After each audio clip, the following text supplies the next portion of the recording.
ભરૂચ જિલ્લા આરોગ્ય વિભાગ દ્વારા સર્વાઇકલ કેન્સર સામે લડવા માટે એચપીવી રસીકરણ અભિયાનનો પ્રારંભ કરવામાં આવ્યો છે, જેમાં આરોગ્ય કેન્દ્રો પર ખાસ કેમ્પો યોજી 9 થી 14 વર્ષની વયની દીકરીઓને નિઃશુલ્ક રસી આપવામાં આવશે। ગર્ભાશયના મુખના કેન્સર સામે લડવા માટે દેશવ્યાપી રાષ્ટ્રીય એચપીવી રસીકરણ અભિયાનનો ભરૂચ જિલ્લામાં ઔપચારિક પ્રારંભ કરવામાં આવ્યો। આ અભિયાનનો વર્ચ્યુઅલ શુભારંભ વડાપ્રધાન નરેન્દ્ર મોદીના હસ્તે કરવામાં આવ્યો। જિલ્લા આરોગ્ય તંત્ર દ્વારા ભરૂચ સિવિલ હોસ્પિટલ ખાતે કાર્યક્રમનું આયોજન કરવામાં આવ્યું, જેમાં જિલ્લા આરોગ્ય અધિકારી ડોક્ટર એચ.એસ. પટેલ, આરોગ્ય વિભાગના અધિકારીઓ, તબીબી સ્ટાફ તથા આમંત્રિત મહાનુભાવો ઉપસ્થિત રહ્યા હતા।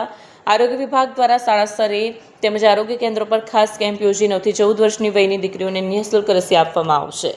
વિડીયો જર્નાલિસ્ટ વિરેન્દ્ર પાટીલ સાથે સત્યા ટીવી ન્યૂઝ ભરૂચ।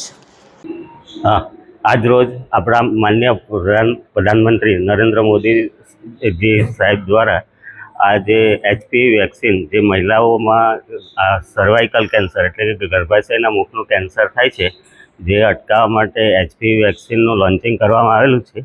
તો જે અંતર્ગત આપણા ભરૂચ જિલ્લાની અંદર આપણે જે આગામી 3 માસની અંદર જે આપણી જો છોકરીઓ છે જેના 14 વર્ષ પૂરા થઈ ગયા છે અને 15 વર્ષ પૂરા થવાના બાકી છે, તેવી છોકરીઓને આગામી 3 માસની અંદર દરેક પીએચસી પર, સીએચસી પર અને આપણી ડિસ્ટ્રિક્ટ હોસ્પિટલ અને medical college sub district hospital ખાતે આ વેક્સિન વિનામૂલ્યે આપવામાં આવનાર છે।